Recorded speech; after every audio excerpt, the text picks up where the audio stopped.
It's gonna start at uno, dos, tres. Okay, we did it. La maudite des vieux chauds.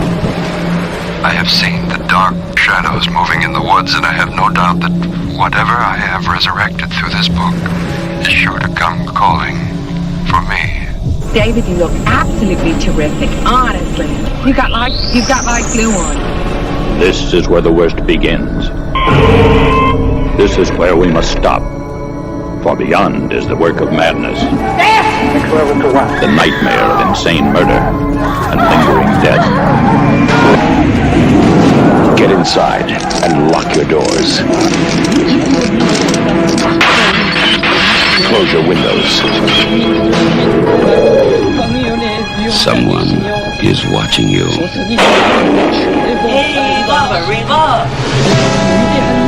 Someone is waiting for you.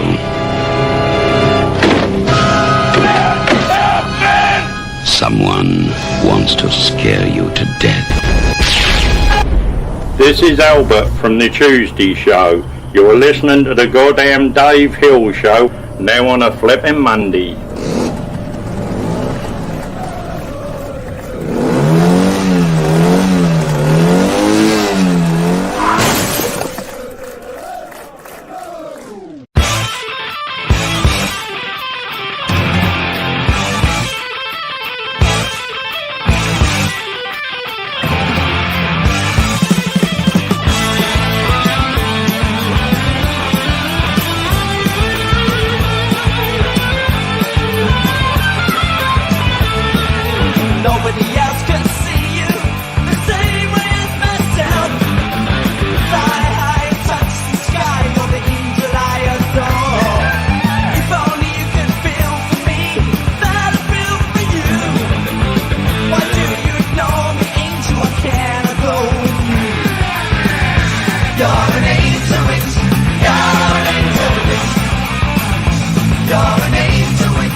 And to that I say, no, you're an angel witch.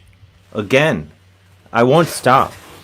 Anyway, hi, how are you, dear viewer, listener, person? Whether you're listening or to the podcast version or watching live right now. But let's live in the now. Des, how are you doing over there? You were confused by my scattered delivery, weren't you? No, I was just playing along at home, like a listener at home, Oh, yeah, very confused. without the visual, just trying to pretend. Oh, yeah, that's part of the fun. And then we have boy criminal Chris Gersbeck below. And how's it going? Hi. Good. I had music Fucking playing and I asshole. went away as soon as the show started. So tired of your bullshit. That's kind of nice. Okay. It's okay. Yeah. Is that good? It's Is that good? I gotta say, you were playing some beds the other day that were very Yes. jazzy. Do you want some more jazzy stuff? Maybe? No, this is kind of nice. The number is 347-474-0260. That's 347-474-0260. Give us a call. I'm enjoying this call-in format rather than the video format that we've been toying with, because it makes me, it goes to the theater of the mind, at least for me personally. Right. It lets the caller be themselves. Yeah, and say, as we learned last week, it lets the caller be themselves, and as we learned last week, be very racist. That was a wild ending. It was a wild ending to a fun show. I feel like we learned something. There Speaking are occasionally listeners on this show who don't share our views. Miss the plot, I believe is what they call that. yeah. You know, speaking of racists, if I may, though I feel like I shouldn't come out of the gate saying like bummer things. I should be saying, okay, upbeat, fun time things, right? Did you have another encounter? No, it's just that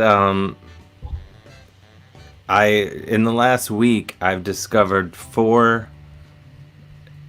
There's now the grand total in this town that I'm in. There's 4 different Confederate flags in front of houses, and it's very disconcerting. Oh, I saw a Trump flag today. In New York City? No, my wife and I rented a car, went to Lavallette Beach in New Jersey. Ooh. And there was a flag that said Trump 2020, enough with the bullshit. Enough with the bullshit. I don't understand that. You know, when people say enough, when they're saying that after 4 years, enough with the bullshit. What? Whose bullshit is it at this point? Yeah. But let's not dwell on this just yet. We'll get back to all this. We people come here for radio fun times or live stream fun times. EJ Crane asks, "What's the name, album, group from that theme song?" I can't say it enough. Angel Witch is the song from the album Angel Witch by a band that turns out to be called Angel Witch, as it turns out. And as we've discussed before, the big thing is, like, they seem to be saying you're an angel witch, like an accusatory sort of way, but then they're called Angel Witch. So what does it all mean? Is it bad or good to be an angel witch? I don't know. The mind boggles. Eventually, you would think we would have done it by now. We will get a member of Angel Witch on the horn to answer the tough questions. You know? Why not? Are they all still active? I think they're... I don't know. Let's run a check on that. You'd think if anyone would know... If anyone would know, it would be me, Dave. But I gotta say, I'm not entirely sure. So I'm running a check on it. Wade Snooks... Why did I pluralize his name there in the chat? He says, Dave, I know you like beer in Canada. Have you ever had Moosehead? I have had Moosehead. But, like, maybe I haven't, actually. So, Angel Witch, we have confirmation. Still together. Still together. Oh, wow. Nice. Yeah, they're still at it. So, Festival circuit. Oh, I'm going to go. They have a website. I'm going to go to their website. Yeah, were they at this year's Coachella? I guess Coachella was canceled, actually. Well, I wouldn't go to Coachella unless Angel Witch were playing. Then I would say they're doing a good job. Then I would say it. Before we get into things tonight, we have an incredible guest coming on the show shortly, a hilarious comedian, Mike Finoia. And he's going to be on in a little while here. But as I said before last week, I am doing a show. It's my one show that I'm aware of. Full show tomorrow night. Online. You can watch it from your home at 8 p.m. Eastern Standard Time. Go to nowherecomedyclub.com and get yourself a ticket. I'll put the ticket link in the thing. It's my one attempt at actually doing something other than, I've done little sets here and there. We know that. But I'm going to do a full-on show. And I'm going to have two of my dear friends on, Anna Saragina, who lives in Los Angeles, though she's originally from Russia. And my friend Anuvad Pal, who is a hilarious comedian from Mumbai, who also has a podcast called Our Last Week that's really great. And I'm on the episode of that this week. So there. I think I am anyway. I'm not sure.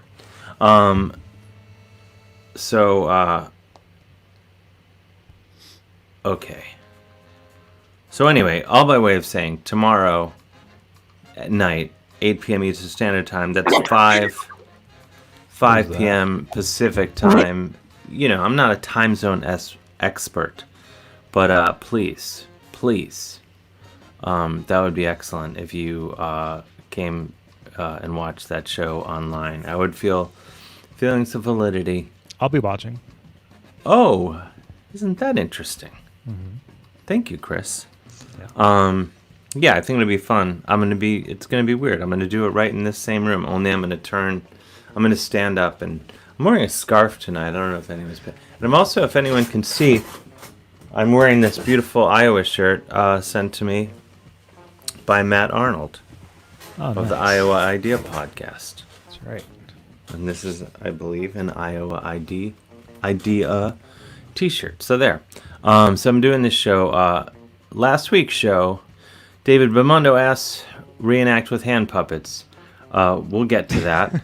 What else did I want to say? Oh, we have some calls on hold. The number's 347-474-0260. I want to know, what's your favorite candy? What's the best candy? No, that's not a good question. Also, before we get into it, though, this is an exciting futuristic announcement. Yeah. I know originally we said we would do this show for a few weeks during the pandemic. And now it's turned into, I don't know how many weeks. And the pandemic keeps going. And I feel like we have several months more pandemic ahead of us. Not to brag. Just get comfy. Even though I did just... here's a good question. What is Slipknot? It's a band that looks scarier than they sound. I think it's a Grateful Dead song, too. Is it really? Wait, is that where they got the name from?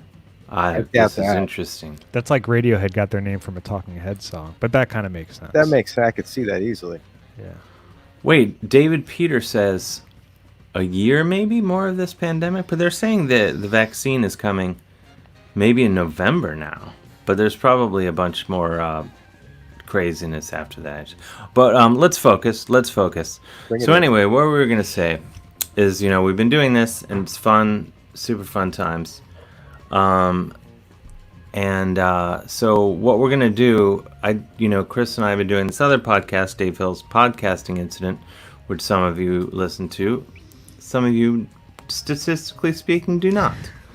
But we're just going to combine them all into one thing and do it here every Monday night, rather than doing two things a week and confusing ourselves and others. We're just going to do one thing. And we're going to smush the two names together. Yeah. So what's the official title again? We don't know. Well, this is what we ask of the listener.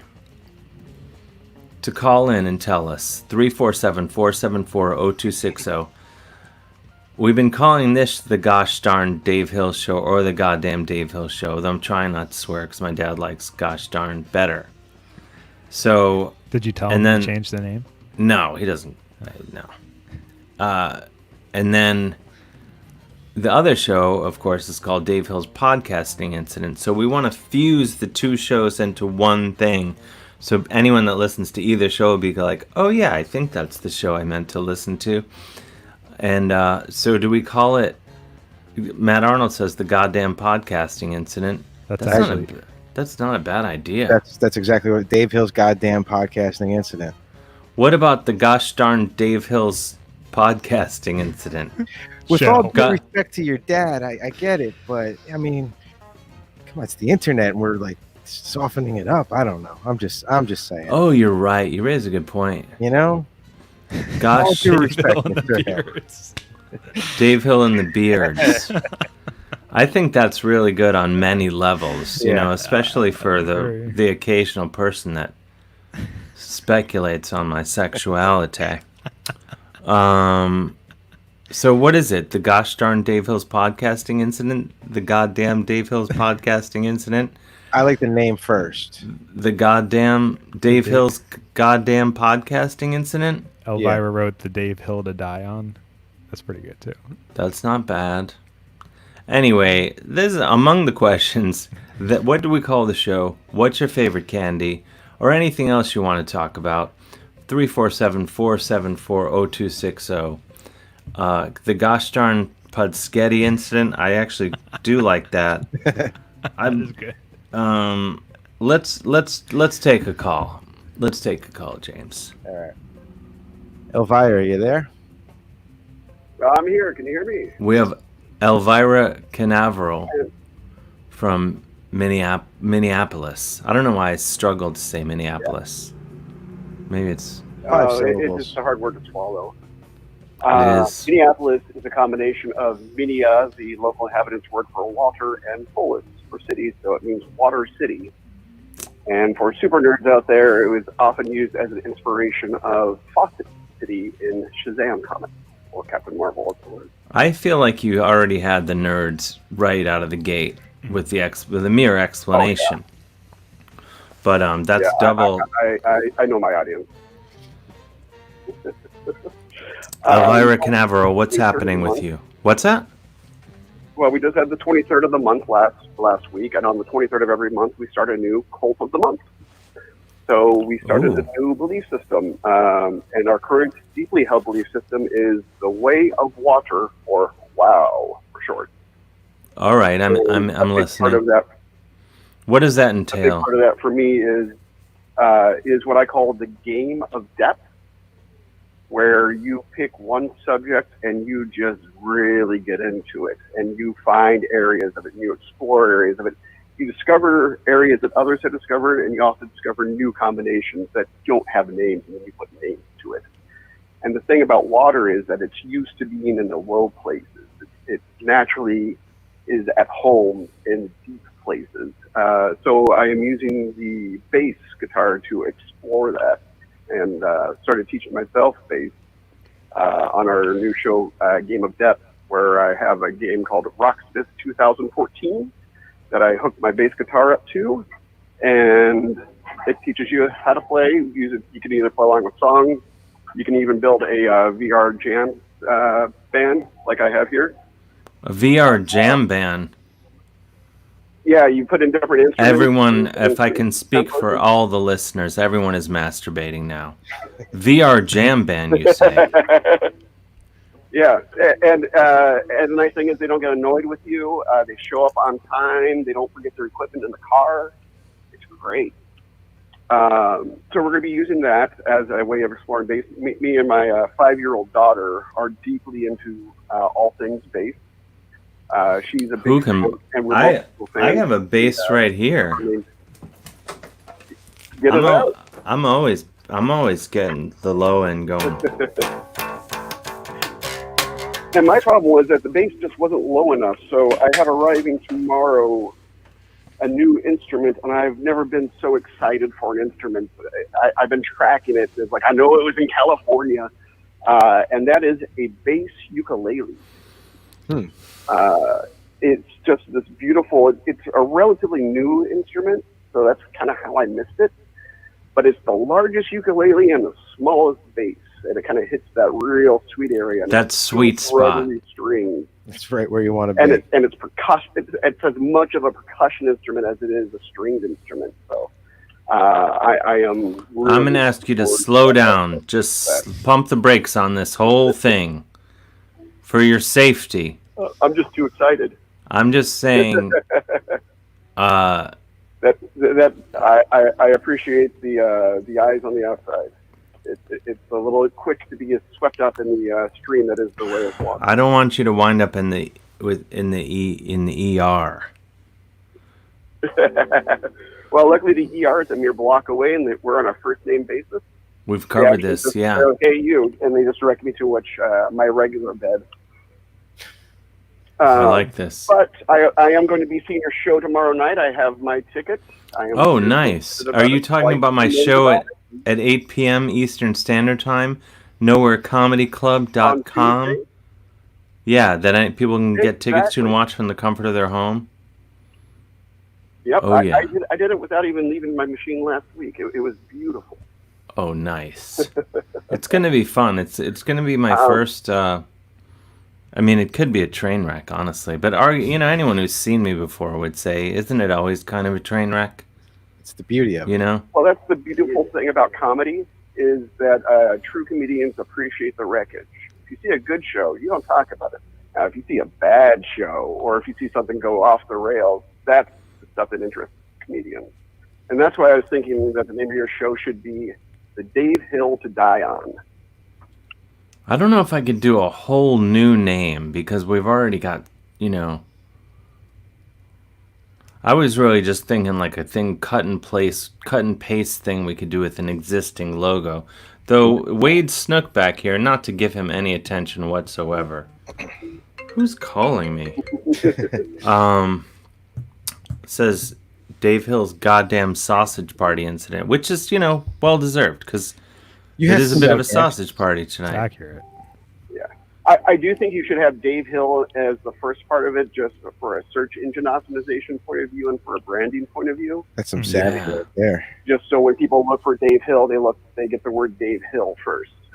Well, yeah. Well, we got to make the two shows still searchable. That's why we're just thinking of combining the two shows' names all into one thing. I don't know. And the name of the podcast is Dave Hill's Podcasting Incident. It's very obscure. Like everything I do, it has an obscurity. That's intentional, though. Yeah. What I call a curated audience. Yes. That's what, We had Chili from TLC on. Yeah. There's been all sorts of Chili from TLC, Malcolm Gladwell, Dick Cavett. I mean, there's Podcasting tons. Incidents gets, they get all the good guys. Yeah. But anyway, well, thank you, Elvira. We're gonna grab the next call, but all right. We'll see you tomorrow night. Keep it easy, and I'm really looking forward to the show. Take care. Okay, thank you so much. All right, have a good night. Helen Christie asked, Dave, are you going to play the electric mandolin tomorrow night? My imaginary friends and I live for electric mandolin music. Maybe I should. I wasn't planning on it. I surprisingly have not gotten as amazing at electric mandolin as I had hoped yet. Because I got it and then I just went back. I was like, I still suck at the guitar. I should get good at the guitar first before I try to learn another instrument. So I've been practicing the guitar, trying to get good at that. So hopefully one day I'll be good at that. We'll see. Jury's out. We lost Dez already. The song you wrote for Jesse Paris Smith on mandolin was awesome. I'm here. Oh, well, I'm a super talent. There's no debating that. Thank you. Maybe that'll turn into a jam. Yeah. A slow jam. Wade Snook asks, have I ever played a baritone guitar, Dave? Yes, I have. What's it that? It was hot times. What's that? What's in a baritone guitar? I don't really understand what the difference is. It's just lower. I don't know what the tuning is. I don't know. It's really messing with my head now that I'm thinking about it. Let's take another call. Yeah. Jimmy, you there? Yeah. Jimmy, Hey, guys. the pride of Kearney. Hey, Dave. Hey, Jimmy, how's it going? Hey, man. How you doing? So great. I'm looking forward to your thing tomorrow. Do you think I can buy the $15 ticket plus like $2 or $3 extra tomorrow afternoon? You think it's going to be too late? Why would it be too late? No, I was just wondering. Is there a cutoff? Oh, there's a Can I cutoff, go? but I don't think I, Dave Hill, am in danger of reaching that cutoff. There is a cutoff, but the show is not going to sell out of. What's that? You've been on live from here. How many thousands of people have been in that audience? Not to mention, I mean, I don't know, but you've been to all those festivals and stuff, and they got... No one's debating whether or not I'm an obscure international superstar, Jimmy. But, no, you know, this I'm is... talking about the numbers. The numbers have to be pretty high in one, you know... They're never as high as... audience.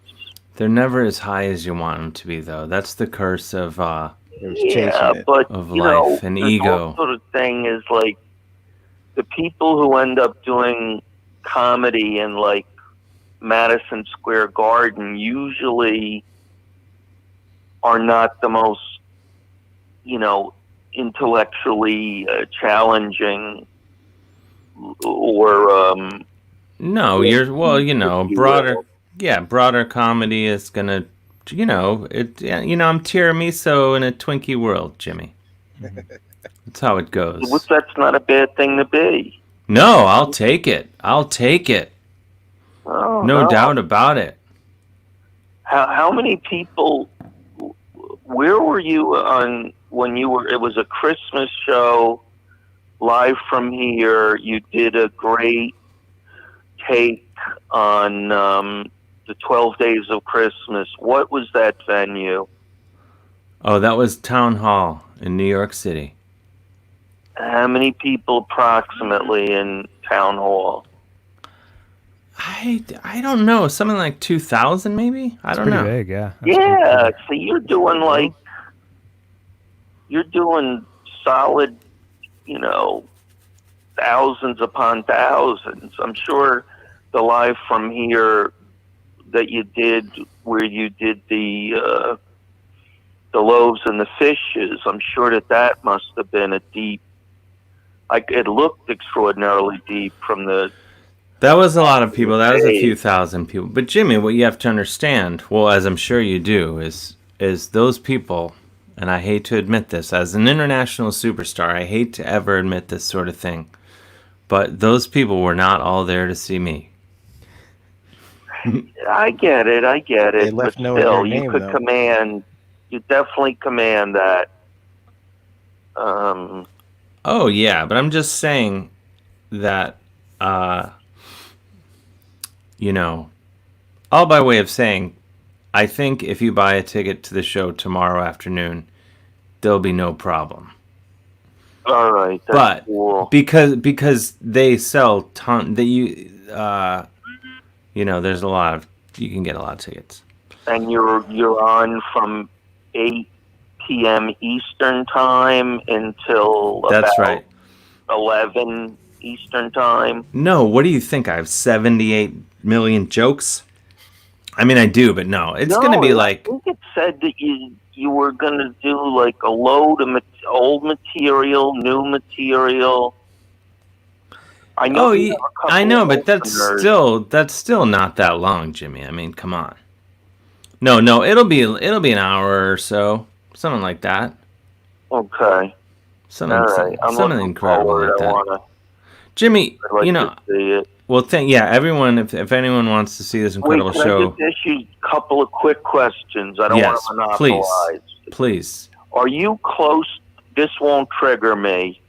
Are you close to Northfield Downs? I'm not far. Yeah, I'm like 40 minutes away. There's track. It's a Okay. racetrack. Did you ever go there in like high school or when you were a young man from your home?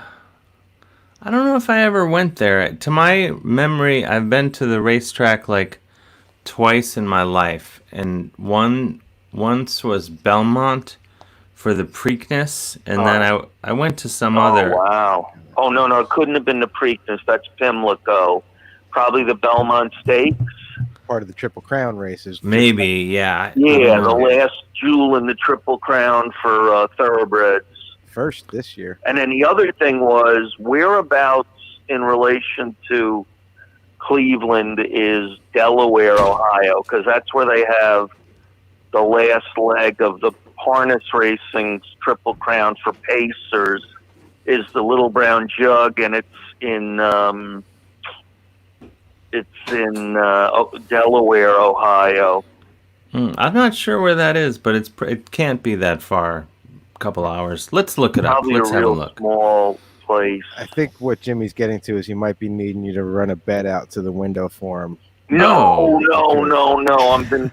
I've been trying to stay clean. I know, Jimmy. I know. And but I just did want to mention that because you're in You got a a tip? harness racing state. Are they even racing And right of now, course Jimmy, it's or in- no? I think they're racing, yeah. Okay, I had done some recon They here. opened up a lot of different stuff. Like no Saratoga, visitors. I believe, is running without patrons. Spectators. I if think you will. almost everywhere is running without anyone being allowed in the stands or the clubhouse or anything. But Well, all right, I didn't want to. Like I said, I didn't want to beat a well, dead Jimmy, horse. I don't mean to change the topic entirely, but it's okay. whenever whenever as anyone has ever heard you on the show before is well aware, you have the voice of an angel. Everyone knows this. You're too kind. And it seems crazy if you're on the line not to ask you to sing even just a few bars of something before you leave. Can you favor us with a bit of something? Just anything. Yeah, absolutely. Let me just get. Yeah, let it breathe. Let the phone get some air there. Out Yeah. a little bit. All right, this is Brecht and Hans Eisler. Oh, yeah. All right, it's called Ballad Unapproving of the World. Let me just put the phone out. Oh, timing could not be better. Unjust, but not courageous either. They pointed out their world to me today. I saw the blood stain. Oh, did we lose him? Oh, Jimmy, I'm so sorry. Jimmy, if you're listening, I'm sorry we lost you. I don't know how this happens literally every time. We just got to get the phone fixed. Maybe the new network can help with the phone. Yeah, maybe we'll get anyway. So a lot of stuff to cover. I have some incredible crime blotters lined up for a little later. We still have to figure out what we're going to call the show when we fuse the two shows together. By the way, if you people are asking, how can they support all this? How can you make it happen? Go to MaximumFun.org and support the show there. We'll get into that more next week. We're really pest you about it. By the way, I know I haven't mentioned it yet tonight, but as with every week, we collect money for a fine organization and give it to that organization in the name of this show and its listeners. We collected lots of nice money last week for Black Lives Matter, so we'll do it again this week. If you want to go to the virtual tip jar, Venmo at the Dave Hill, PayPal Dave at DaveHillOnline.com. Any money that you send, we will send it in on behalf of this show and its listeners. It's been such a wild night. I haven't even gotten around to mentioning that yet. But so there it is, the virtual tip jar. But in the on deck circle, I can see him there. Let's bring him.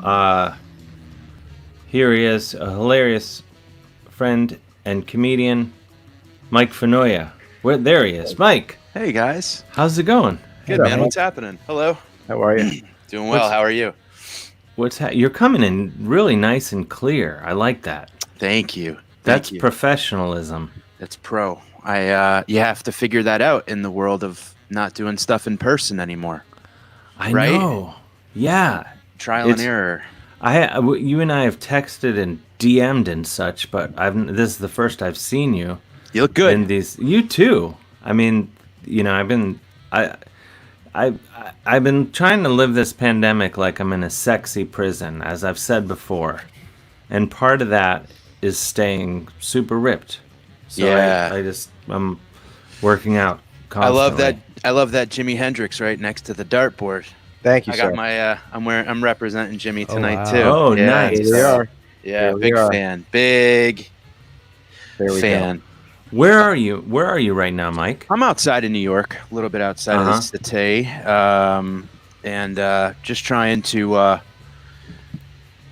did stand up for the first time since March 12th. In Connecticut this past weekend, and boy, it was weird.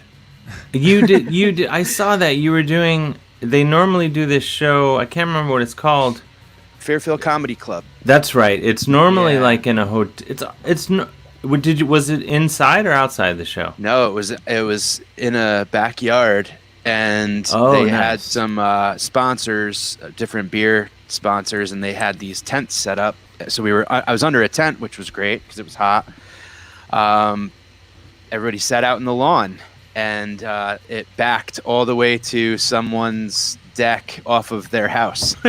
So someone had like green monster seats and watched the show, and it was fun to be around people again, comics. And I'll be honest, I don't think I thought much about telling any of those jokes since the last time I told them, and I did a headline set in Vermont, in Burlington, on February 29th. So Saturday afternoon, I listened to that on my phone to remember timing and cadence and intonation and all that stuff. And it felt so foreign and it felt so forced. And I feel like those jokes were written in the 1700s. Like it's a whole other world now, like it was very strange to do, but I had to pop that bubble right away. Like the minute I got up, I was just like, I haven't done this in 5 months. So I said, at best, this will be okay. And we got through it together and we had a fun time.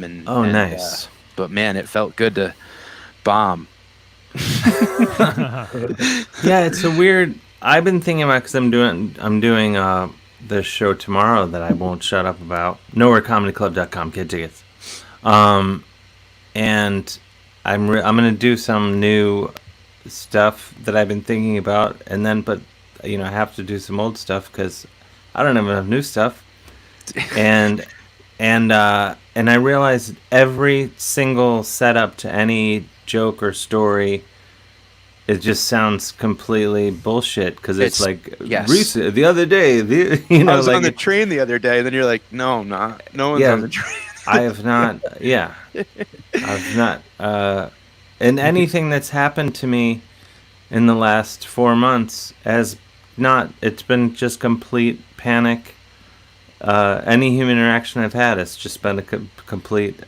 Yeah, just yesterday, and this is not material I'm testing out on you. This is my first time talking about it. Yesterday, I went for a bike ride. Around this, I'm hiding out in this little town. I'm on the lam. I'm in exile, or whatever you want to call it.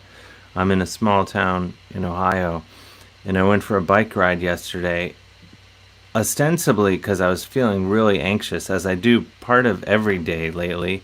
Yep. I was like, I'm going to go for a bike ride and just ride until I feel slightly normal. So I go for a bike ride, and you're not going to run into anybody in this town. Like, you're not even going to see, you might see someone like 50 feet away, but it's not like, it's so small and there's no one around. So I'm not, like, usually literally don't see any humans other than like people driving. But I'm riding down the street, and then I hear someone scream, Dave Hale. And I was like, no one's screaming my name. But then I turned around. I'm like, I'm pretty sure that's my name. And it was a guy that I went to grade school with. And I did actually knew that he lived somewhere around here. Yeah. He had told me. So I stopped to talk to him, and he starts walking down his driveway. I like circled back on my bike, and he starts coming down the driveway, and he gets like 15 feet away, and I was like, I'm good. That's good. Yeah. You don't have to come any closer. And he's like, whoa, no, it's cool. Like, I'm going to keep 6 feet from you. And I was just like, I'm like 12 minimum. I'm huge into social distancing. Like, I don't come within 6 feet of me. I don't want that. No, I'm with you. So he's like, okay, that's cool. And then he's like, but as is human nature, and being a magnetic person, no, but he keeps coming closer and closer. I'm like backing up, trying to and he gets like within like 8 to 10 feet of me, and I'm like, okay, I guess that's what he's gonna do. And I realized the guidelines, they say if you're outside, that's okay, and you don't need to be have a major anxiety attack, as I was the whole time. But then like he starts spitting like over his shoulder, like not at me, but again, probably totally fine, nothing to worry about. But I came back from my bike ride, and I was twice as anxious as when I left, even though I probably didn't need to worry at all. But I was just like, what? I should have just kept. I shouldn't. Don't stop when you hear your name. That's the lesson. Just keep riding. Just keep riding. I and feel blame like it on the ride. people who are notoriously close talkers are going to be really screwed after things start to go back to normal. Because they can't get within 5 feet with someone now without really freaking them out. Yeah. Also, if someone has 1 or 2 drinks, it's like every beer you have, you lose a foot of social distance. People start going, oh, dude, it's all good. I'm healthy. I have type O blood. It's gonna be okay. Oh yeah. My wife and I had to drop her car off to get work done, and we had about 2 hours to kill, and we were in an area where they had outdoor restaurant seating, and I didn't feel ready. I kind of felt like I was gonna freak out because I'm an anxious person myself, but she talked me into it. We sat in the parking lot and watched them clean the tables, clean the umbrella stand, the chairs, you name it. And I sat down. I had my mask, my gloves, my hand sanitizer, the whole thing. And I'm watching everybody.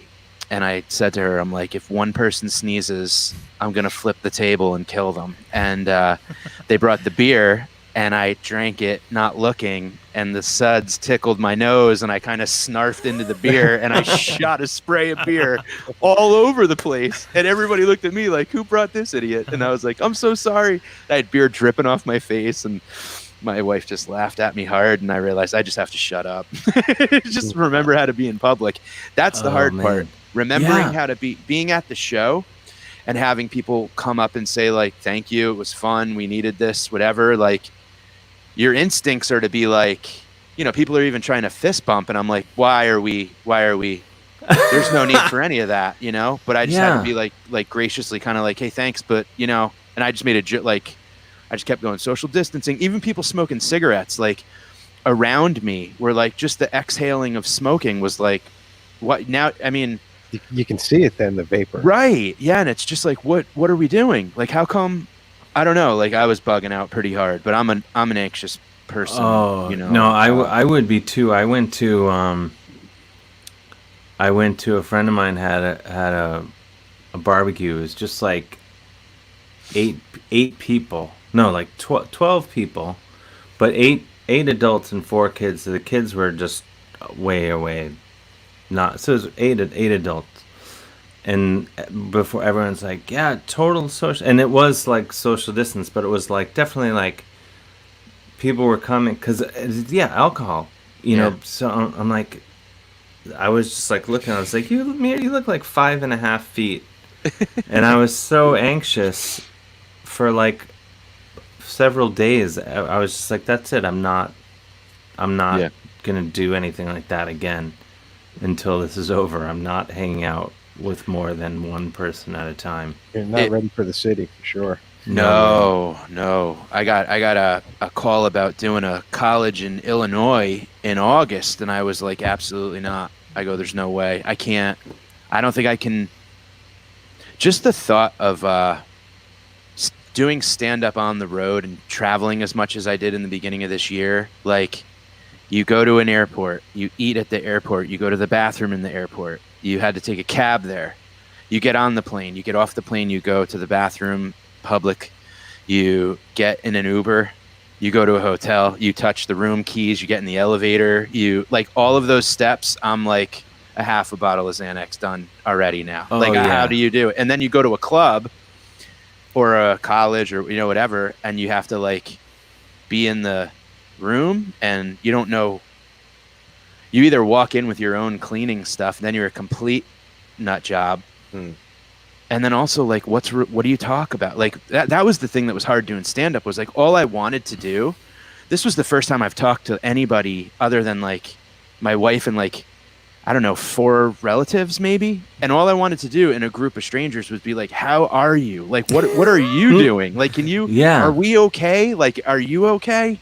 Like, I was more like from a point of, like, empathy and, like, can we just all talk? Like, can you guys get microphones and we can just, like, talk about how we feel? And is there anything I could do for you? Can, like, but it just, I tried to play around with that a little bit, but doing crowd work in a little league baseball field is kind of hard. It's not like doing a club. So it was hard, but it was fun. It was all in all, I would do an outdoor show again. Have you done any of those? I'm supposed to do an outdoor show soon out here in Ohio. It's one of those where you stand in the back of a pickup truck. Have you done? Sure. No, I haven't. This was the only, like I said, this is the first one I've done, and it was in a field. But it was nice. I've done a couple of the Zoom. In fact, it's kind of funny, and I think I learned this from the music that I like. All the bands I like we need to get into that. All the bands I like are streaming old concerts. Fish does Dinner and a Movie on Tuesday nights. Dead is Friday nights. Like, Bob Weir does Weir Wednesdays. Like, there's tons of great stuff. So I got asked by a group that was raising awareness for the census, like, to do a set on, like, a Zoom show. And I did one before it, and it was atrocious. And it was so weird because it's like I only wrote a couple of jokes during this, and I tried them. And because someone's Wi-Fi pauses, you think the joke bombed, And it's like, I'm like, oh, never mind. Like, and then you hear the laughter, and you're like, shit, like, I should just trust myself. But I gave them an old clip. I gave them a 2016 set from Gotham, like a 15-minute set, and I recorded an intro.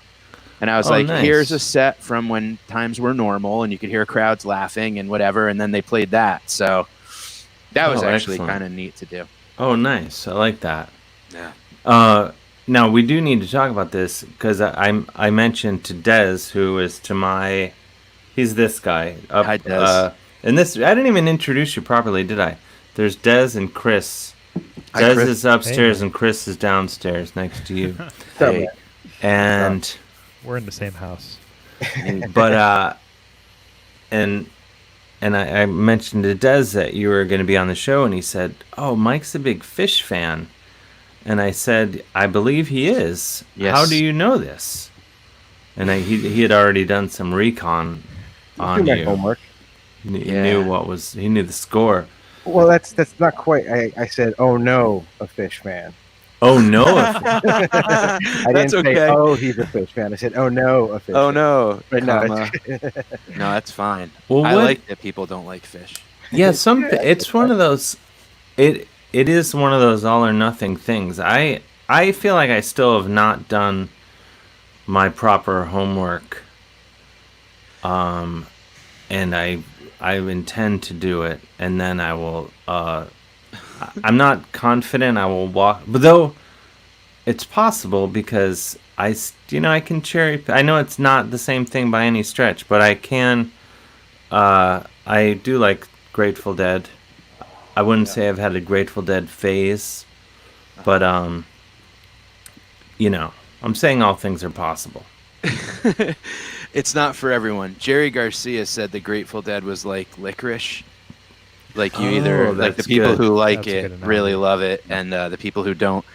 It's not for everybody, and I love the Dead. I've liked them since I was like 9 or 10 years old. I grew up playing with like my dad's record player, and he had the stack that I could listen to and the stack that I couldn't listen to. Whoa, I want to hear about that. Yeah, and the stack that I could listen to was Zeppelin, Bowie, Queen, Steely Dan, like Bad Company, a ton of Who, Jethro Tull. Traffic was Traffic in there?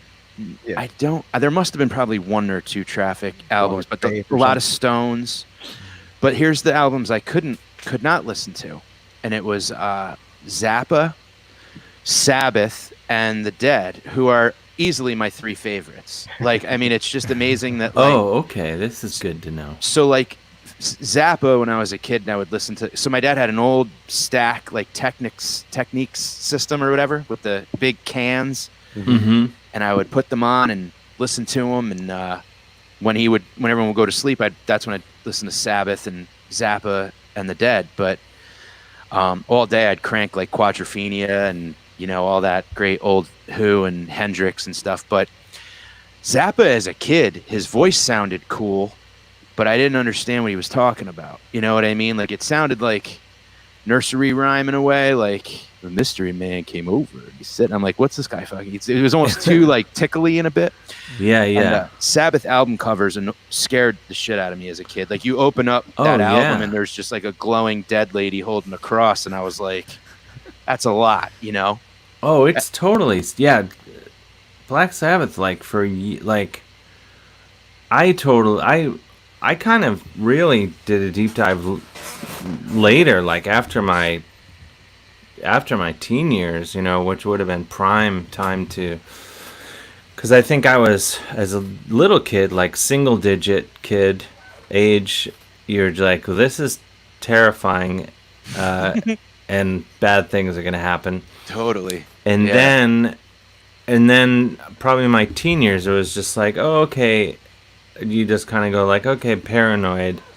That's what this band is. If you are an idiot and you miss out on all the great records they made. But I feel like in America, or maybe everywhere, but basically, the average person is just like, okay, the album Paranoid and like the handful of songs that are big radio hits off that.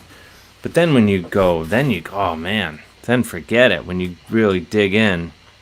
Yeah, NIB and Planet Caravan, and like Planet Caravan's always been my favorite, just because it's like I learned it on guitar early.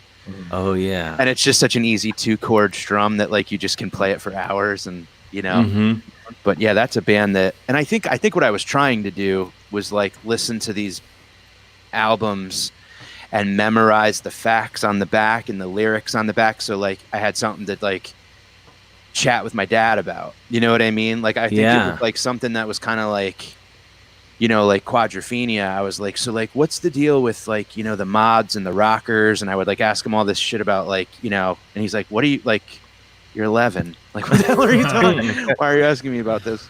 That's early for Quadrophenia, definitely. Yeah, and it was, that album, I feel like that album, and it's funny, Dave, full circle here with Fish. And I released a podcast series called Still Chasing that breaks down my whole past following 25 years of following Fish. But the thing I like about him is that it's not just the music. It's like we're chasing these like singular moments that keep happening. Like, they keep it different. They never play the same set. They do all these weird things where they like play another band's album or make up a band that's not even real and cover that album, but it's really their new album, and like really fun stuff, And they covered Quadrophenia on Halloween, start to finish. So like it was kind of neat to be able to bring that tape to like my old man and be like, check it out, like my band's playing your band, And he was like, yeah, it stinks. But it was it was cool to kind of, but yeah, the Grateful Dead, out of those 3, out of the crate of albums that I couldn't listen to, the Dead was something that like right away I just like loved. from being a kid, and I was like, I just studied them and love them, and it's just amazing. And that led to my. What did your dad have against the Dead? I think that he thought that they were like a drug band. You know what I mean? Like kind of, Skeletons from the Closet had Casey Jones and like high on cocaine. I'm just thinking, like, because I've thought about that exact question. Because I thought those three, like, it was okay to listen to the Stones. Yeah. It was okay to listen to Zeppelin. Bowie was like just a human block of cocaine at certain points. So, but I could listen to that. But it was, I think it was more just maybe a thing of like maybe those three weren't his favorites, or I don't know. But those albums were pivotal, And I ended up liking all of it. But it was kind of neat because those two bands in particular, the Dead and Fish, kind of like made me learn more about music, made me learn more about jazz, and like made me learn more about like roots stuff, like bluegrass and blues and all the stuff that they were inspired by. And that was kind of neat because you get to learn about like, Sun Ra and Fela Kuti and all types of really great stuff. So, I had that entire exact feeling, but it was all about the Black Crowes and instead of Fish. We were very parallel sort of trip. Not as friendly. Everybody at a Fish show has a hell of a lot more fun. It's now at Black Crow shows. Well, the Black Crow shows are great. I mean, I think one of the first shows I went to was the Horde Festival.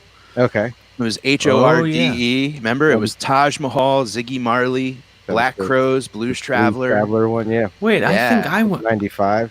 They toured all the amphitheaters. Oh yeah, I think I went to the Horde Festival. Is this possible? You went on a couple of years, I think. Was your what was your home amphitheater? Was it Star Lake? Blossom Music Center. Cuyahoga, yeah. I saw, but didn't Smashing Pumpkins do the Horde Festival one year? I doubt that. Maybe, I don't think so. Maybe Lollapalooza. No, they did like. Did they do Warp Tour or something? No, they did a thing because I remember Government Mule was on it. Wow. And I'm gonna look that up. Mule and Pumpkins. I'm trying to think. I like Smashing Pumpkins. But I can't. Oh, this will all come back to me one day, someday. Wait, this is. So who started the Horde Festival? Blues Traveler or Black Crowes? Blues Traveler. Oh yeah, it was them. Spin Doctors too were involved with that. They were. Remember when the lead singer of Spin Doctors like lost his voice out of nowhere? Oh yeah. I think that was a part of it. Like they were. I think Oh yeah, dude. Smashing Pumpkins at Horde Festival, 1998. You were right, dude. I lived it. Wow. I lived it. I think I left early. Though that's pretty much every concert. That describes every concert I've ever attended. What was the last concert you went to before this lockup? I know what mine was because it was Valley Lodge. I think that was the last time I saw you, Dave. That's the last one you need. I'm trying to think of what was the last thing I saw. Mine was the Robinson Brothers in Philly. Black Crowes. Wow, yeah, they're right when they were starting. How about that? That must have pissed you off. The world locks up right when they get back together. Honestly, this particular tour, not to get too deep in the weeds, I'm okay to sit this one out. This is the money grab. It's they're hitting the first album. They're playing the first album, and it's a bunch You think they'll get back with all the other Black Crowes? No, it's just the brothers and then 4 other hired hands, which is cool. I'm sure they're going to be a great band, but that particular at this point, I know the guy. My friend is playing bass in the Black Crowes, or was it in that lineup? Wait, Sloan at Bowery Ballroom. I saw Sloan at Bowery. Maybe that was the last show I saw. Sloan at Bowery Ballroom. Maybe that was it. Wow. There you go. Canadian. Yep. Though this is what I wanted to say to relate on jam band front. Oh boy, it's all coming together. Is full circle. In my during my pandemic, I've been I'm always listening to tons of music, but I realize I somehow happened upon a song. I guess it's one of their more popular songs. The Jerry Garcia Band. The song Ruben and Charisse. Oh yeah. Do you know it? Oh, of course. And I was somehow this song song to play came down the pike, and I was like, oh my god, this song's amazing. I love this song, which was hard for me to admit to myself, just because I wouldn't think that I would really love a Jerry Garcia band song that much. Just in my life experience, I didn't think that there was a song that I would love. But I was like, oh my God, I love this song so much that I was like, called my brother. I was like, this song is great. Do you know this song? And then I forgot about it entirely. And then I heard Bonnie Prince Billy do a song that I was like, this song's great. It sounds like a Grateful Dead song or something. It's just a great song. It's like, and then one day I was like, no, this is a cover of that song that you were crazy about like 3 months ago. Yeah. So all by way of saying, testament to great songwriting, because I fell in love with the same song twice, not realizing it was the exact same song. That's incredible. Just two different people performing it. Jerry Band, I think, is a little bit more palpable than the Grateful Dead to most people. Like, I think that was his release from kind of like having to be the head of the biggest touring thing in the world, you know, and he was able to go do clubs and cover like Billy Preston and, you know, like old gospel tunes and reggae, and like they would do Sitting Here in Limbo, they would do The Harder They Come, they'd cover Jimmy Cliff. Like, it was really fun. And he would invite a lot of these really talented, you know, Melvin Seals and Merle Saunders and Howard Wales, all these great keyboard players. And it's just really, really fun. A lot lighter. It's not so every song is 25 minutes like everyone thinks the Grateful Dead is. So but if you're a lyric fan and you like good songwriting, I think American Beauty and Working Man's Dead are two of maybe some of the best albums ever of anybody. Robert Hunter, who wrote the lyrics for Jerry, those are some serious albums. But then didn't another guy write lyrics as well? Yeah, John Barlow wrote lyrics for Bob Weir's songs. So neither one of them wrote their lyrics. Well, they did their own. They probably did a couple of their own, but those guys were like the lyricists, you know? Yeah. I think that it was, I don't know. I thought, a lot of people I've told that to, and they're kind of like, oh, that sucks. But it doesn't suck. It's just some people thought that it did. I don't think it does. Piercing it failed to some. No, I think it just like expands the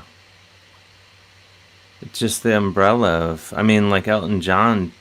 Right. You know? Yeah. I think maybe it's same thing. Jerry admitting that he's not as good as his friend at writing lyrics, you know? Yeah. So, did you hear Bob Weir on the Broken Record podcast with talking to Rick Rubin? No, I haven't. It's really good. I just listened to it pretty recently. It's really good. I'll have to check it out. He just talks about, he talks about the Grateful Dead primarily.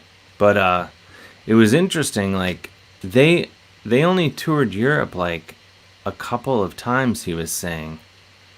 I think 3 or 4? Yeah, something like that. And he was like, it was just too... Said a big part of it was that he how did he say it? He said, like, some of the guys didn't want to leave Mama. Like, he was saying they didn't want to travel without heroin, basically. I mean, probably. But he said it in some euphemism like that. He's like, some of them are afraid of being without Mama, if you know what I mean. There's funny stories about, I think it was there's an 8-part documentary on Amazon that was made by Amir Bar-Lev called, or is it 8 parts? It's called Long Strange Trip. And it's all about the history of the Grateful Dead. And it's so well done. And this is a band that you can look at 100 different ways, but the way that they did it was really neat. And they talked about one of those Europe trips that one of the roadies brought a vial of acid that was like 100 times stronger than they thought it was or whatever. Like, he just tried to like consolidate it all into like the most small pocketable little bottle or whatever, and every hit that they took was like 5 times stronger than they thought they were taking. So they're out there playing these, and if you listen to on Spotify, they have a litany of 72 Europe Dead shows, and they're all phenomenal. Like, it's crystal clear quality. They had this guy in a van called The Wiz recording everything like pristine, and the shows are dynamite, and they were like super high. And you know, the whole story with them too is like they began as the house band for Ken Kesey's acid tests in the 60s. So Kesey would throw these giant parties, and the band would play if they wanted to or whatever, and they would just stretch, and that's how they learned to like improvise. Mm-hmm. And I met Ken Kesey at a Fish concert in '97, and I stayed in touch with him throughout undergrad. And then I went and lived on his farm in Oregon for a week in 2001 before he died. And I got like if not the final interview, one of the final interviews with him, and I published it in a music magazine called Relics. And then I know Relics. Sure. Yeah, and then I ended up writing for them. So on that podcast I released called Still Chasing, I have it's the first time I ever shared any of the audio, because I had it like digitally scrubbed and cleaned, because I recorded it on a little micro cassette recorder in a truck with the windows down and like NPR playing in the background, so you couldn't really hear anything. But we cleaned it up, and it sounds really cool. And he talks about like going to jazz clubs with like Neil Cassidy in like the early 60s, and it's pretty wild. It's great stuff. Oh wow, that is cool. Wait, so how do they clean that up? They just gave it to my cousin, and he is an audio guy, and he cleaned it up. I think you separate the tracks and maybe delete a couple of the muddy, crusty ones. And it still sounds very. It doesn't sound like this. Like, it sounds very like we're both locked in a trunk, you know. But it's audible. You know? We do, you know, when this gets released as a podcast, we do put an effect that does make it sound like we're trapped in a trunk. Perfect. But we do that in post. We do it in post. I could have just gotten my trunk if you didn't want to do the after work. Yeah. Wait, Chris, I see you look like you're pulling up some. Are you pulling up photos of Bob Weir? It looks like. Yes, because I wanted to ask Mike what the deal is with Bob Weir's shorts, because to me that's Bobby short. Of. Yeah, he's always worn shorts in the summertime. Only in the summer. Well, I don't know. I mean, always maybe summer in the Grateful Dead world, man. It's kind of an interesting.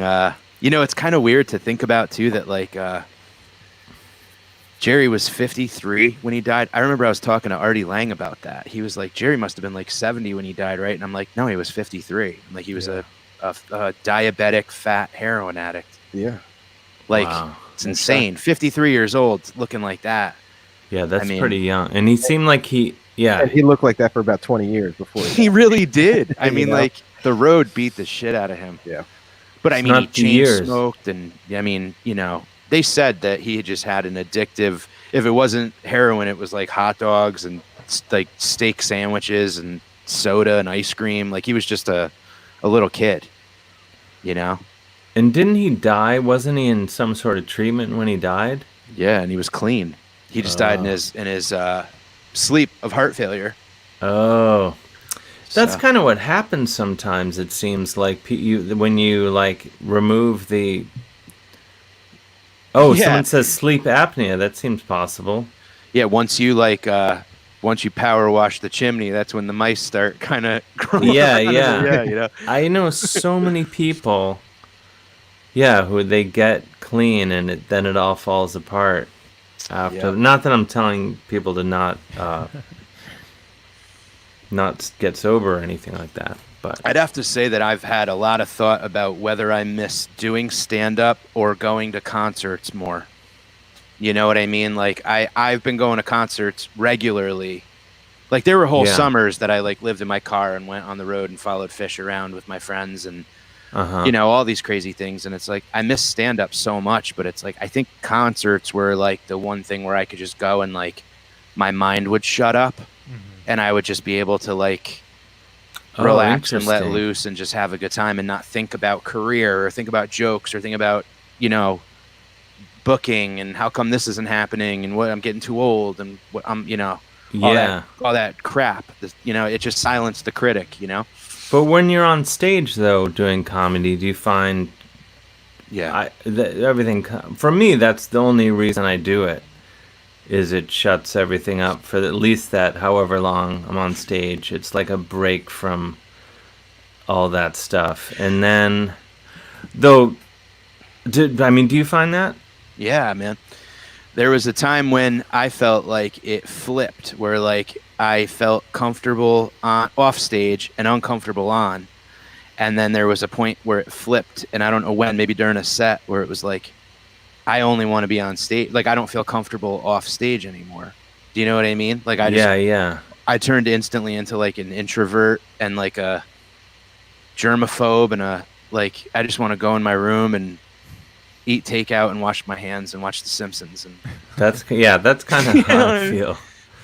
But though it's interesting, and if you don't mind me bringing it up, you and I think I've talked about this on this show before, but thanks to you and a handful of other people that I talked to beforehand, I got into microdosing based on talking to you, psilocybin, mushrooms, and I found that it was also very helpful in that way of making me feel more.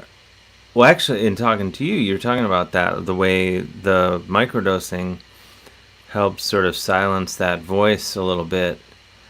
And right when I started it, which was, I don't know when it was sort of right before the pandemic. It was. I remember you texted me about it. Yeah, and I started doing it, and I went to a concert. I went to Tibet House benefit at Carnegie Hall, and it was like Patti Smith and all these different people, Iggy Pop. And I remember being at the concert and being like, this is the first time I've been at a concert and just fully been at the concert in my life. Like, I was just like, I am here enjoying this concert, and nothing else is going on in my head. Yeah. And it was weird. It was sort of like, oh my gosh. Like, yeah. And it was almost like, it was like I finally felt, and I wasn't drinking or anything. I was just like there enjoying the show. And I have to thank you for being one of the people that really talked to me about it beforehand. Oh, dude, my pleasure. I mean, I think I talked to you while I was in the midst of the month that I did it. I think it was like we did a show. We did Tom Papa's show. Yeah, at the Village Underground, and I did it for the entire month of December. And I had been, I don't mind saying it, I'm riddled with anxiety most of my adult life, and I've been on and off medication, and I hate the fact that medication seems to just like mute things. You don't actually deal with it. You're not improving. I highly believe that anything that anyone sells you, they're selling it to you not so one day you won't need it. Like, they want you to continue to need it. You know what I mean? Like, if you're going to quit cigarettes with a vape, the vape companies aren't trying to get you to quit inhaling. Like, they want you to inhale their shit instead, you know? So it's like, there's always a hook. And I think with pharmaceuticals, obviously there's a hook, and I wanted to go the more natural route. So I had a month where had a little bit of road stuff. I was going to be in the city for a lot of it, and I had time off from working on the TV show and stuff. So I was like, what the hell, let's do it. And I did about 1/4 to 0.3 grams every like 3 days or 4 days, depending if I had to drive. If I had to drive somewhere, I wouldn't. But I would like wake up in the morning and like go for a walk, get a coffee, come home, take a dump, and then take mushrooms at like 9 in the morning or whatever. And I think the rule of thumb that I heard was like, if you felt it, you took too much, you know? Yeah, so yeah. Kind of like I was just going to ask you, like, do you actually feel it every time you take it? Or well, is it no. I had a couple, there was 1 or 2 days that I had some weird, like, it's funny. It was in December, and I remember I was Christmas shopping. I was walking around Astoria, Queens, and I was doing like Christmas shopping, and I went into Rite Aid, and I had like a list. I had my phone, I had my wallet, and I took everything out of my pockets and like put it on the counter, and then like walked away from it and was like filling my, like, I was very like, I felt safe everywhere. I had no anxiety. It was almost like and I started reading Christmas cards, and one of them got to me and I started crying and I had to leave the store. And I left like a cart full of shit. I read a card about dads and I was like, I gotta go. And that was the one day I felt like I maybe got a little bit of a hot dose or something, you know, because you really don't know what you're, you know, this is just some dude helping me out, giving it to me. So yeah, there were most days I took it and I kind of sat and waited. And the only thing I could say is that, like, for people who haven't done it, I feel, and I don't know, Dave, I'd love to hear your thoughts.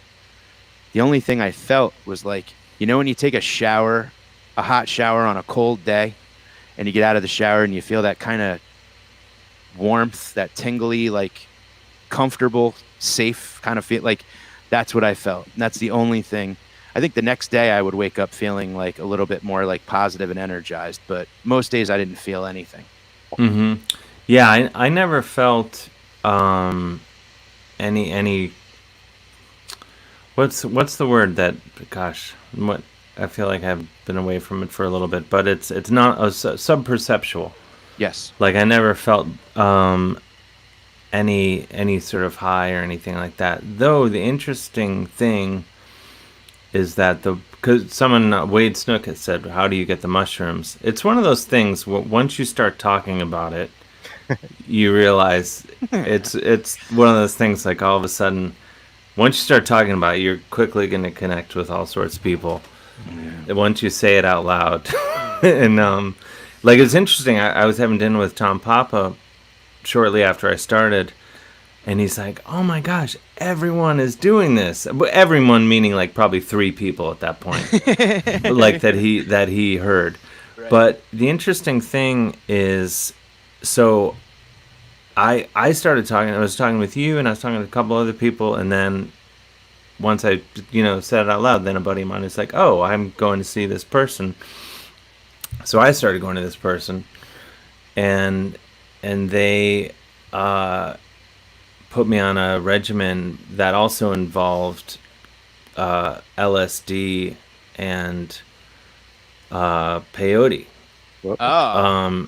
So going to the desert on that? What's that? You gonna go out into the desert on that one? No, and like and the thing people need to know is, like, I have always been I've smoked pot once in my life. Not a recreational party guy. I drink, and so like never done any of this stuff. But I was feeling, I had heard about it, and it finally, I was like, I feel like the best I've ever felt is just like barely having my head above water in my adult life. And I thought, like, I don't want to. I read about this, and I was like, oh, it sounds like it's possible to feel better than this. To feel better than slightly not bad. Yeah, just like have your best feeling be like, oh, I feel okay. So do you think there's been some movement recently to legitimize taking, like, microdosing? Oh, that's the thing, like, as I think I told Mike before, I qualified for a study at NYU. Mm-hmm. The medical community is known for years that, I mean, since the 60s. Yeah, it's just since the 50s. Yeah, it's just gonna get held up because it's gonna shift. It'll be 5 to 10 years, I would say. It'll be just standard. You go. They have ketamine inhalers now that you can get prescribed, where basically it's an instant, fast-acting anti-anxiety med. And it's just like it's like doing like a Nasacort or a Flonase or whatever sinus stuff. And last I read about it, which was pre, COVID stuff, that like your doctor has it at the office, and like you go there and he gives you like and you like, or Wow. But I'm sure that there were going to be points where but I did it to get off of anxiety meds because I felt like I was getting a little bit too dependent on them. And I was getting to the point where, like, if I left my house without one in my little, like, fifth pocket in my jeans, you know, like, I would have to turn around and go back and get one. And that's when I was like, I don't like this. So I started doing some research, and I've always loved psychedelics and I loved music. And I always felt like the times where I felt the most present, like Dave, you said it perfect. Like the best feeling was like barely having your head above water. I started to get anxiety about not having anxiety. So like if I felt good, I was like, whoa, like this is so foreign. It feels weird. It's like, why do I? And I think the thing that I kind of started to feel a little bit was like a lot more like empathy and sympathy, and like I was okay with, I have this thing where I'm never working hard enough. I'm never doing enough. So like if I decide to sit down and like play a video game or watch The Simpsons, like the second my ass hits the couch, my mind is like, who do you think you are taking a rest? Like who you have so much more. Oh yeah. Like, there's so much, you've let down so many people. Like, why do you think you deserve to watch The Simpsons? So I'd like get up and be like, all right, so what do I need to do? And I would just like drive myself crazy and, you know, whatever. And I think the thing that I enjoyed about doing the microdosing was that like I don't even want to say forgiving of myself. I was just like okay with being normal. Like I was okay just sitting down and watching an hour and a half of The Simpsons, or like, yeah, you know, like it was just, I feel like I'm one of these people, like I always have to be doing 7 things at once, or else I'm like, the world's going to fall off its axis or something. Yeah. So this was nice. It just gave me a chance to just chill out. But for me, like I still have all the same, like I would liken it to, you know, the positive effects are sort of like if your feelings of like, oh, I shouldn't be relaxing, or whatever your thing that's negative thought you're having, like instead of being this big like pothole or whatever that you're like, oh, it's just like a slight little dip. So you still have the thought, but then you just go like, okay, I'm out of it. It doesn't derail you for hours or days or weeks or whatever the thing is. And the interesting thing, this is what I want to ask you, is like I was at this point right before the pandemic, and even sort of in the beginning of the pandemic, where I was like, I finally feel like I can have a nice life. Like I feel like it's possible for me to have a nice, and I realized consciously that I have a very nice life, and I've zero to complain about, but I felt like I can have a nice life that I actually enjoy, and I certainly didn't feel that way for over 20 years. Yeah. And then all this happened, and I got really depressed again. And I scheduled a phone call with my therapist that I hadn't talked to in a while. And he was like, you know, you sound, after I got done telling him how awful I felt, he's like, you know, you sound amazing. You sound better than ever. All the time I've known you, you sound like a different person. He's like, but what I'm hearing, it sounds like now you're just depressed about the real world instead. And I was like, yeah, that's it. He's like, so your subconscious isn't all that, is not shredding you anymore. You fixed it. And you're just really upset about the bad shit that is actually happening. And I was like, yeah, I think that's why I'm really depressed. And he's like, oh, you have every right to be depressed. Things are really fucked up right now. So I wanted to ask you, like, have you found that you're able to, or do you find the current thing just like you go, oh gosh? Well, this COVID thing was tough. My wife is a nurse practitioner.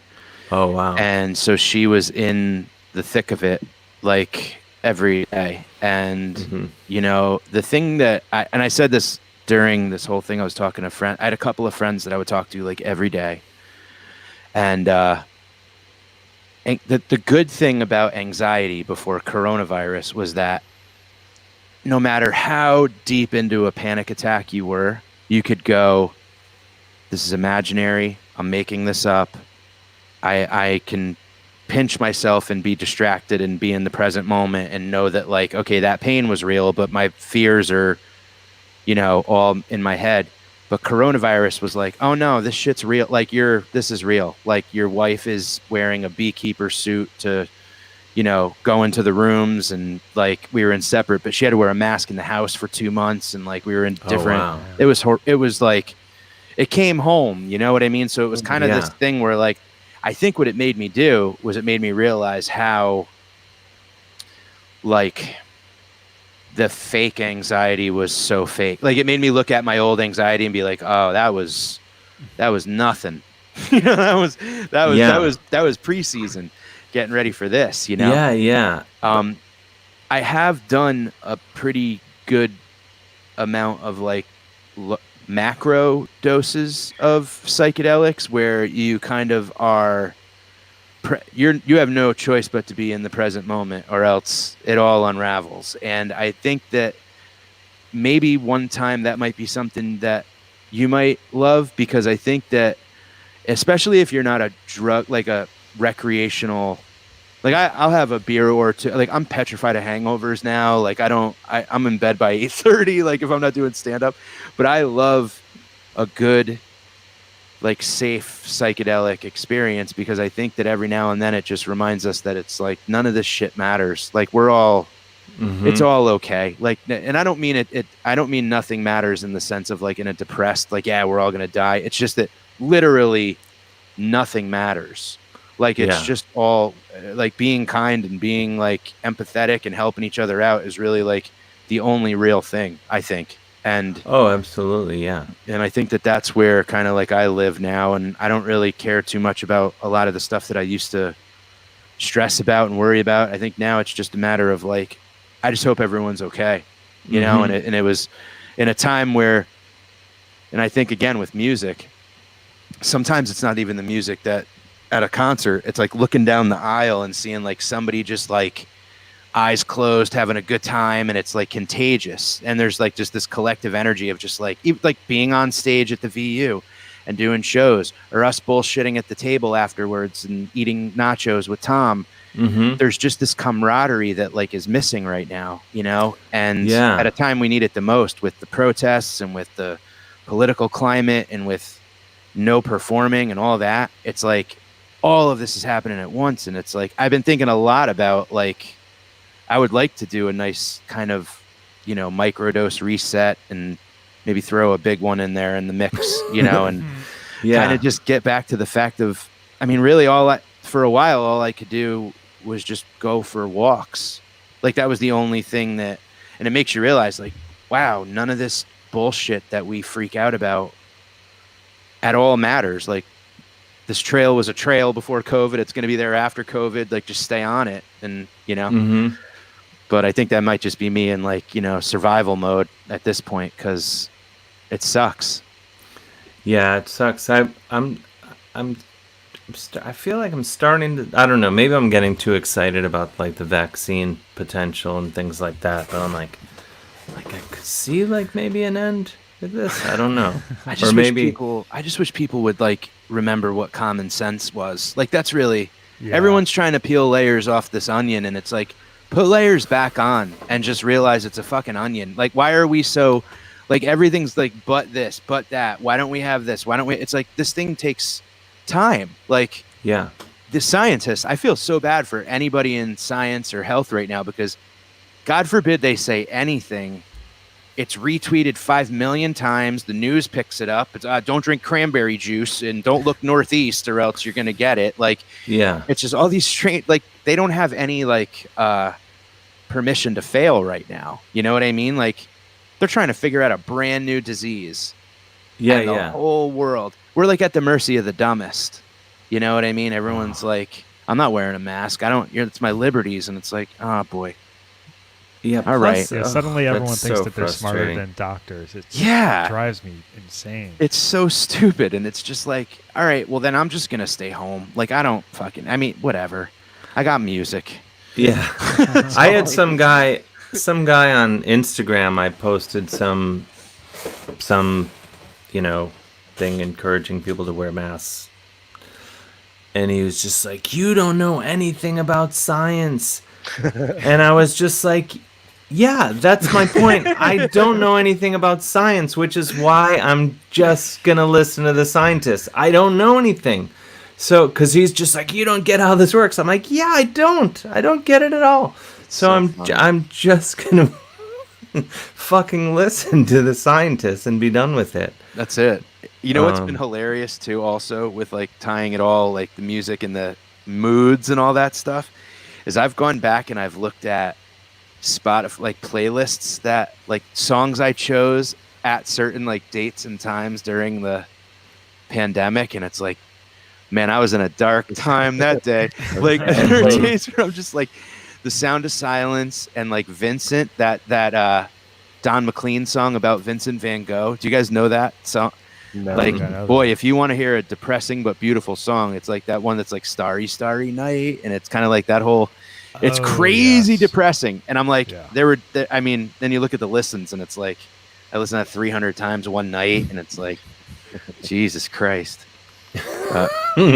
Thank God for music during this thing, or else I would have lost it. I know. I have to say, music. I like. Comedy. Comedy doesn't get me out of it. Comedy, I like when I'm back to normal. I'm like, bring on some comedy, but when I'm really down, music is what I need. Yeah. I think we're out of time. I feel like we could talk for 7 more hours. We should sometime on a macro dose. Yes. Will you promise us you'll come back and chat with us more soon, Mike? I would absolutely love to. Thank you guys for having me on this beautiful Monday. Thanks for being on. Thanks. That was a great conversation. Where can everyone find you, Mike? At Mike Finoia on Instagram. I don't really go on much of the others, but MikeFinoia, and I did this podcast series called Still Chasing, which lives on the Osiris network of podcasts, and I've got a new project that I'm starting. I'm going to release next week, and I can't say too much about it, but I'm very, very, very, very, very excited about it, and I'm going to be co-hosting it with a very talented musician and friend. So, cool, excellent. I'll be putting it out on my Instagram stuff soon. So, okay, nice. Yeah, it's going to be awesome. Great. Well, thanks so much, Mike, and thanks, Des and Chris, and thanks for everyone for tuning in. Jimmy and whether you're listening live, Jimmy, or whether you're listening to the podcast version, Jimmy, wherever you are, you have the voice of an angel. And we'll be back next week, and we'll bring Mike back soon. Everyone's already clamoring for it. Oh, I have to plug my show again tomorrow night, 8 p.m. Eastern Standard Time. Go to nowherecomedyclub.com for tickets. You can watch it in your house. Me and with Anna Saragina and Anuvab Paul. All right, thank you, everybody. I'm going to hit the end broadcast button. See you. Bye. Good luck. Bye-bye. End broadcast.